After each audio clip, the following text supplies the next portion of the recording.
Vamos lá, vamos falar sobre este jogo. 1 pro Coritiba, 0 para a equipe do Ceará. O Vozão perde no Couto Pereira, mais uma derrota no Couto Pereira e vê a zona do rebaixamento ali, no retrovisor. De fato, no retrovisor. O Ceará é o primeiro time fora da zona do rebaixamento. Tem 2 jogos em casa, a gente já projeta isso. Mas para falar desse jogo, deixou demais a desejar a equipe do Ceará. E aí tomou 1-0. Até conseguiu o gol de empate, mas num lance polêmico ali, não tão conclusivo, a imagem não fica clara, a gente não consegue ter a certeza se sim ou se não, se estava impedido ou não o Marcos Vitor. Pois é, vou conversar com os nossos analistas. Antes eu peço para você deixar o seu like aqui no vídeo. Se for novo por aqui, seja bem-vindo ou bem-vinda ao nosso canal. Inscreva-se, ative o sininho das notificações e compartilha para geral. Alisson de Queiroz, passo a bola para você começar a sua análise, né, sobre esse Ceará 0, Coritiba 1 lá no Couto Pereira. Vozão cada vez mais perto da zona do rebaixamento, essa zona que assusta demais, ainda mais nessa reta final, a menos de 10 rodadas pro fim do campeonato, hein? E assusta, Alessandro, principalmente por conta daquilo que foi iniciado, né, da expectativa de um novo projeto, aí vem contra um Flamengo e um Santos, né, de bons resultados, e preocupa não só a derrota, mas o momento. Porque contra o São Paulo a gente viu um Ceará já voltando, né, digamos assim, muitos ajustes que poderiam ter sido melhorados, aprimorados.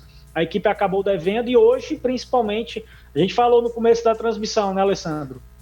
A gente batia aquela bola inicial falando sobre o tempo que o Lúcio Gonzalez e esses jogadores, né, comissão técnica, tudo, tiveram em 1 semana e meia, mais ou menos, de poder trabalhar, de poder intensificar e ajustar aquilo que poderia estar atrapalhando nesse momento a equipe do Ceará, que ao meu ver, é até o que o Betão comentou durante a transmissão, é a dispersão em alguns momentos, principalmente no gol do Coritiba. Ele consegue, depois de um vacilo, tanto do Michel Macedo como, digamos assim, duplo, né, do Lima, que chegava um pouco, o Marcos Vitor e o Lucas Ribeiro ali acabam também deixando o Fabrício Daniel, que é um atleta perigoso, sozinho, marcou o seu 3º gol na competição, e aí dá a vitória ao Coxa, constrói, né, a vitória no primeiro tempo, principalmente porque o Guto Ferreira, ele é efetivo nesse início de trabalho jogando em casa. Ele assumiu o Coritiba na 23ª rodada, diante do Fluminense, a equipe era 18ª, e aí até agora ele vai conseguindo cumprir o papel que é livrar a equipe da zona de rebaixamento. Joga a responsabilidade para o Ceará, que vem dentro de casa, tentar fazer aquilo que ainda não conseguiu durante, digamos, esse recorte aí de 28 rodadas, que é ser mais efetivo dentro de casa. Somou 15 em casa contra 16 fora. É só um, beleza, mas dentro de casa, para quem briga, principalmente na parte de baixo, é primordial. Você viu o Aleph Manga falando, na hora da entrevista ele diz, o Coritiba tem que entender isso e entendeu, e fazer valer o mando de campo. O Ceará não consegue se ver bem na primeira etapa, exceto aquele chute do Mendonça, muito perigoso, e aí eu vou atrelar a isso, o Alessandro, que o Betão falou sobre a mudança, né? O Mendonça, mesmo sendo um jogador que não é tão mais aquele Mendonça de antes, né, da contusão, ele é o jogador mais perigoso.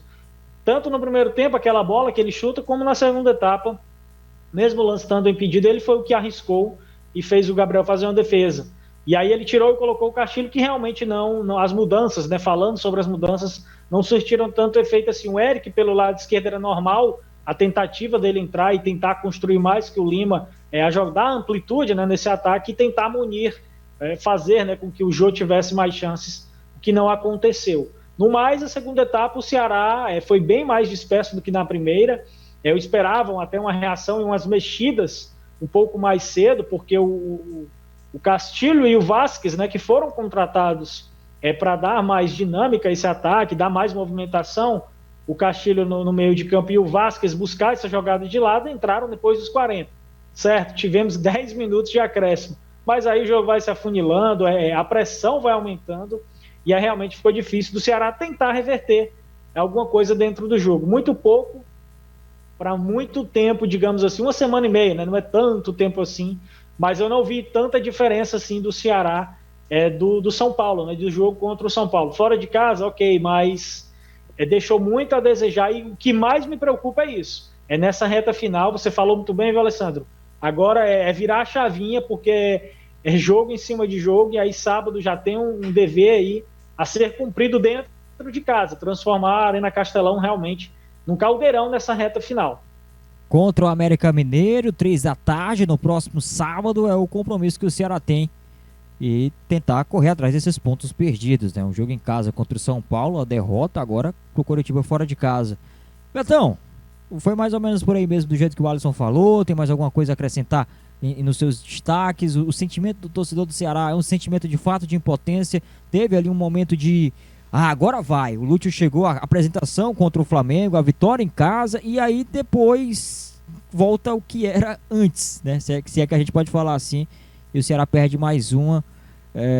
Como é que fica essa situação e tem como ainda organizar a casa? Teve uma semana e meia para trabalhar o Lúcio, 1-0 pro Coritiba. O Guto Ferreira hoje se sai melhor contra o Ceará, né? Quis o destino que consiga se sair melhor e vencer, conseguir ali ultrapassar a equipe. Era um jogo, famoso jogo de 6 pontos, né, Betão? Era um jogo de 6, aliás, foi um jogo de 6 pontos, né? Que o Ceará não mostrou, não só taticamente, mas acho que também é uma questão de postura, porque em momentos, até para a gente citar o exemplo contra o Flamengo, contra o próprio Santos, a equipe teve um período, né? Foram períodos distintos, mas teve um tempo de que, como o Alisson comentou, teve um período bom dentro do campo, mas mesmo quando estava no período ruim, no momento de baixo, no momento de pressão do adversário, ou numa trocação, mostrou postura, mostrou que ia, né, se jogar em todas as bolas, dividir todas as bolas, e isso vem faltando, né? Vem sendo um time meio que nervoso novamente, né? Como era um time mais ansioso, era um time bem mais nervoso, tanto na época do Juca, como também na época do Marquinhos, que não rendia bem. Preocupa, porque são 2 jogos, mesmo que sejam em casa, são 2 equipes que estão ali brigando mais na parte de cima, no meio da tabela, mas assim, podem, com uma vitória, né, subir esse meio da tabela, conseguir buscar algo a mais. São campanhas acima da média, né, tanto do Goiás como do América, que esperavam que fosse um pouco mais ali embolado, tanto ali para 13º, 12º no começo da temporada, mas porém, são 2 equipes que também jogam de forma mais reativa, de forma um pouco mais com muita transição, principalmente o Goiás, né, usa muito isso com o Jair Ventura. A gente conhece o Wagner Mancini, também usa muito disso, tanto aí até comentar a médio e longo prazo, né, o quanto não só a postura, mas que tem que ter uma eficiência nessa construção que o Lúcio tanto quer, né, de posse de bola, usar os volantes como construtores também, porque eles pisam na área, mas são 2 times que vão jogar jogos muito parecidos, né? De comportamento. São times que não, nos últimos, eu peguei até aqui rapidinho, nos últimos 5 jogos não tiveram nem a maior posse de bola, inclusive o América contra o Juventude não teve maior posse de bola e ganhou o jogo. Né? Então, assim, são filmes que podem se repetir e que o Ceará tem que estar atento a isso, o Lúcio tem que estar atento a isso, principalmente agora que vão ser jogos atrás de jogos. Tem como virar sim a chavinha, porque são 10 rodadas, em 10 rodadas acontece muita coisa, seja na parte de cima, seja na parte de baixo da tabela. Mas a questão o time tem que mostrar uma proatividade muito melhor. Tem que entrar como se fosse, aí tem que citar de novo o que o Aleph Manga falou, como se fosse uma final. São 10 finais agora. Mas isso já deveria estar desde o momento que o Lúcio chegou, e eu não estou falando que ele não falou isso, mas já deveria estar incorporando no elenco que são 15 finais. 14 finais, 13 finais, isso algumas rodadas atrás, e que foram só nos 2 primeiros jogos que isso foi incorporado. E isso que fica preocupando o torcedor, porque é uma impotência. O que o torcedor mais vai fazer? Né? É sócio que não acaba mais, lota estádio mesmo quando o time, vamos dizer assim, não merece esse apoio. Então, assim, o torcedor do Ceará vai saturando. E com todo o direito de estar saturado. Não tem outro. E o Lúcio também tem que ler melhor o jogo. Para amarrar o comentário, o Lúcio não pode demorar, colocar um Guilherme Castilho com 44 do segundo tempo. O Yuri Castilho não pode ser a primeira opção. né? E se for a primeira opção, não deveria ser para tirar o Mendonça, se é que fosse possível isso. Mesmo com a má fase do Mendonça, o Mendonça vai resolver muito mais um jogo que o Yuri Castilho, que o próprio Eric, mas eu entendo que o Eric ainda teve mais coisas que o Yuri Castilho na partida, mesmo que os dois abaixo. Então, é preocupante, mas tempo tem. Agora, a postura tem que mudar. É isso, rapaz. Só para confirmar aqui a classificação do Ceará, atualizando aqui, a rodada ainda acontece, né? Toda essa 28ª rodada acontece na quarta-feira, a próxima rodada, a 29ª, no final de semana. Ceará é o 16º com 31 pontos, né? E a próxima rodada pega o América Mineiro em casa, 3 da tarde, no Castelão.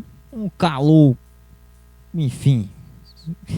A gente já coloca a temperatura, né? Isso me lembra muito 2010 na Série A, que tinha o horário de verão e os jogos às 4 da tarde passavam para as 3 aqui pra gente, né? Então, vamos ver como é que o Ceará se comporta no Castelão e vamos ver como é que a torcida se comporta também depois do resultado de hoje, né? Se você gostou, já sabe o que fazer. Deixar o seu like, se inscrever no canal. Aqui é a Torcida K, sempre acompanhando o futebol cearense com os nossos pós-jogos aqui, as análises e muito mais. É isso aí. Tamo junto e até a próxima, galera.